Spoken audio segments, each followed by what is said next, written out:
I received a really fun question the other day from Sara, who has mentioned that she does not have all the money to make all the changes and definitely has to make changes in increments. So, if she only had $100 to spend in her living room, what should she spend it on? What a great question, because I know that a lot of us don't just have readily available cash on hand. We don't. But if we know which teeny tiny changes can be made in order to make big impact, hey, we can make change over time when maybe we have $100 here, or we have $100 there, or sometimes we have $200. I know change can be made, and that's what we're talking about today. And I think, too, I might run on Sara's idea next week to talk about what changes you could make if you had $200 to spend, or maybe $300 to spend. So you want to stick around for the next couple weeks because we are going to talk about incrementally increasing that budget just a teeny tiny bit to make big impact changes. Enjoy today's show. It's Quick Tip Tuesday. You have questions, I have answers, and I am so glad to be answering them for you today.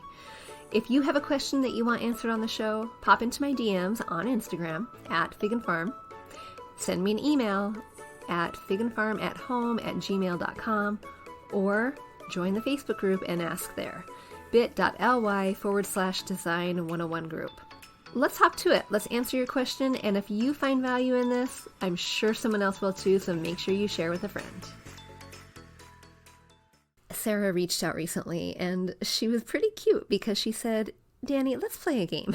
If I only had $100 to spend in order to update my living room, what would you suggest I spend my money on? And so, you know what, Sara, I love myself a good game, so I am going to play with you, and then I'm going to up the ante, quite literally, and next week come back with what I would do with $200, and the week after what I would do with $300. So, are you ready? Okay, Sara, here's the thing. I don't know what your living room looks like, and so it's hard for me to speak specifically to you and your specific situation because I don't know what it looks like. I don't know what our starting point is, but I would imagine that for many of us, if we started with this one thing, we could add so much depth and texture and nuance to our design that it's going to make a difference. So what would I do with $100? I would get rid of any of the pillows that came with a couch and replace them with pillows that were a little bit more specific to your style, a little bit more specific to the color story and the color palette that you've created for your home, and that might have just a little bit more personality. So I want you to think about this, Sara. A lot of times when you go to a furniture store and you purchase a couch, the couch comes with pillows. And if we really think about the pillows that come on those couches, they are really generic. They might have a pattern on them, and they might have a slight range of colors, but they're pretty muted, and the pattern is pretty benign. And I'm saying that because if you think about the flip side, not the consumer's point of view, but the manufacturer's point of view, they are trying to appeal to the masses.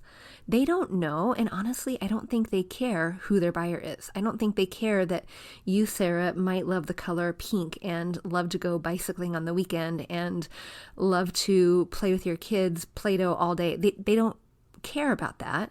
I think what they care about is that they're providing a need, and that need is a couch. You might need a couch in order to sit on, in order to host your family evenings and your movie nights and all of that. I don't think they necessarily care about the personality behind the consumer who is in need of the couch. And if that is the approach that they're setting before all of their consumers, of course they're going to appeal to the masses. Of course they're going to try to make it so that Sara, who might really like pink, but she really likes that gray base couch, is kind of on the same plane and the same buying field as Roberto, who really likes gray and doesn't really care because he's colorblind anyway. Do you see what I'm getting at here? It's super benign and it's super non-specific and it appeals to more people. So let's ditch those guys. Let's ditch them because they are not at all telling your story. They are not infusing your love of pink or your kiddo's love of texture. They're not appealing to that. So ditch those and we're going to start from scratch. So if I only had $100, I would ditch those pillows and I would add new ones. Now, some of you might be thinking, you can only buy 2 pillows for $100. Okay, sure. Yes, absolutely. But I know if my starting point is $100, I'm not going to be buying the $79 pillow. That is not a good use of my money.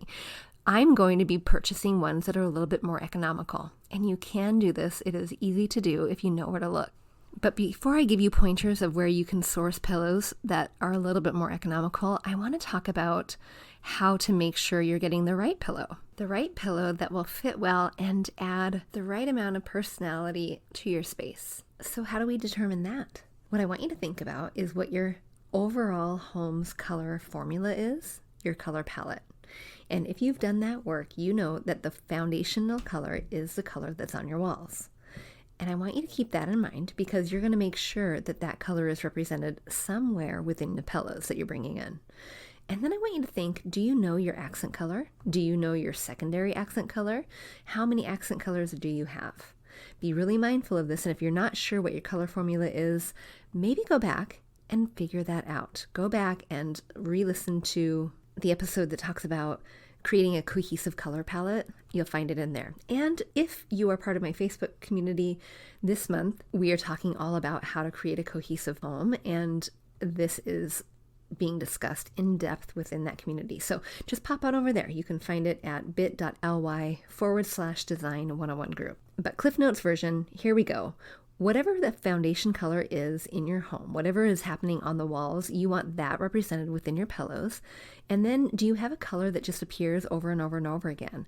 That's your primary accent color. Do you have a secondary color that appears over and over again, but maybe not as much as the first color? So those are the colors that you want to focus on when you're bringing in pillows to go on your couch. But you want to take into consideration what's happening on your couch. If you have a really dark colored couch and a really dark colored rug, you might want to think about remediating that by having all light colored pillows. Or maybe you want to be really playful. And if you want to be really playful, keep those colors in mind of what is happening in your home story and find pillows with those patterns in it. Now here's a quick formula for you to think about. If you have about an 85-inch plus sofa, having 5 pillows is kind of standard. You could have 2 on one side, 3 on another.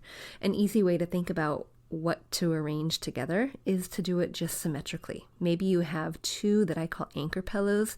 They're the ones that kind of tie the sofa with the rest of the room. Maybe they are a solid color. Maybe they're velvet. You do want to bring in texture into this anchor pillow. And then you have another set, and having them being symmetrical is an easy way to start introducing pattern into your room, into your home. And that pattern might be different than what you see on the walls in terms of your art, or might be different than what you see on the rug. And that's okay. Pattern play is okay. But you don't want to go super crazy if you haven't done too much work with pattern mixing. Okay, so these pattern ones, they will probably be, the easiest combo would be to have them be symmetrical, so they're the same. And you have 1 anchor pillow on one side, 1 pattern pillow on one side, and then you have maybe one that's just really very textural. Maybe it has some cable knit, maybe it's faux fur, maybe it's what I kind of think of as boho with pom-poms on it. Those are the things that you might want to add as the third pillow that just adds a really heavy dose of texture. Or this would be the fun time where you can add something that has a graphic on it, or maybe a saying. So keeping those to a minimum makes really a lot of sense when you have that be your third pillow. So it looks like this. You've got your couch, you've got your 2 anchor pillows on either side. Those anchor pillows are generally a solid color and they are textural. Maybe they are knit, maybe they are velvet, maybe they are faux fur. And then you have 2 pattern pillows, or not necessarily pattern, but maybe they're just a different texture and they're in the same color story. And then you have a third one that is contrasting from all of them and it sticks out just a little bit more.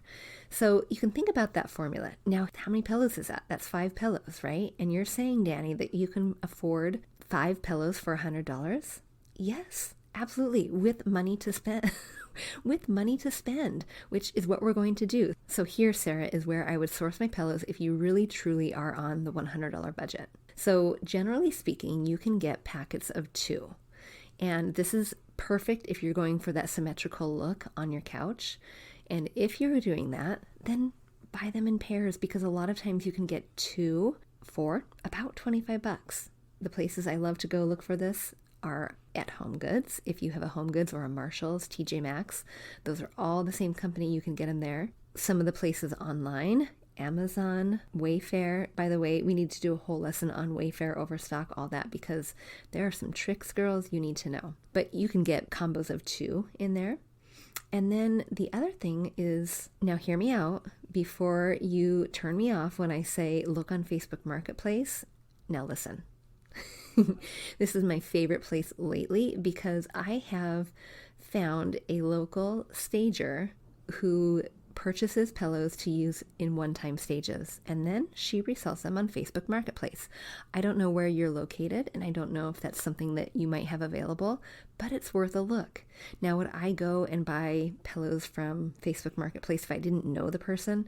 Probably not. If I knew the person, sure, yeah, I would probably do that. But this one is great because she is buying them brand new. They're in empty stages, and she's just wanting to recoup the money that she invested in them in the first place.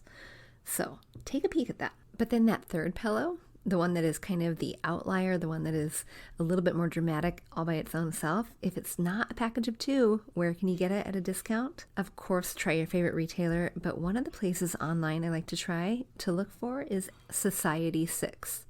They have some really fun prints. A lot of them are made by independent small artists who are just getting started. And that can be a really fun way to add a little bit of whimsy, a little bit of story to your home's design. The other option, and maybe this is available to you, maybe it's not, but if it is, what about buying pillow forms and then creating your own pillows? This is an excellent option if you are a seamstress or if you have a sewing machine and you want to start learning, because if you can sew a straight line, you can sew a pillow. Now, be careful of where you buy your pillow forms because those can add up and they can be just as expensive as buying a $20 pillow. Don't do that. The best place I found, the most economical with the biggest pillow and the most full pillow, is IKEA. $7 pillow form and you are set. A 20 by 20 size, and that's perfect generally for a couch. And while you're there, take a peek. Maybe they have the pillow cover that is perfect for the color story that you have going on within your home. Take a peek there. Okay, so let's do some math here. If we go with we're going to Home Goods and we buy 2 sets of pillows and then a Society 6 pillow. If I have $25 for a set, $25 for a set, and a $20 Society 6 pillow, that's $70, Sarah. So I have $30 left over minus tax in order to spend on something else. Let's go the other route. If I do pillow forms and buy my own pillow covers, or make my own pillow covers, I'm going to be spending $7 on a pillow, and then maybe about $7-ish for a cover or the fabric to make a pillow. So that's $14 a pillow times 5, that's $70. Either way, I am having about $30 left over. So what will I do with $30?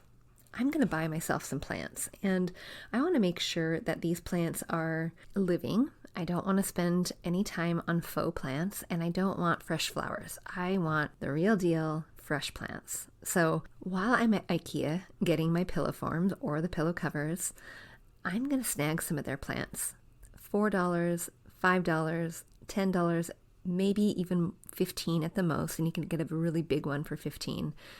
I'm going to get one of those. And chances are I probably have a pot I can transplant it at home, or a basket I can put the potted plant in when I get home. I probably have something I can use as a vessel to hide the container. A lot of times I leave the container as is, that plastic part it comes in, so that it can drain. I can just pull that out and it can drain. I bet you have something, and if not, a quick stop at the thrift store and you probably have an idea for a pot that you can use. So there you have it, Sarah. Challenge accepted. What I would do if I only had $100 for my living room. And pop back next Tuesday because you're going to want to know what I would do if I had $200 and then $300. All right, girls. And if you have a question that you want featured on the show, just like Sara did, pop into my DMs on Instagram, join the Facebook community, or send me an email. And by the way, if you want to see a real life example of what I would do with $500 in a design project, you might want to pop into my Instagram stories because I am sharing a new project that I just couldn't say no to, and you're going to want to hear why. All right, until next time, I hope you're well.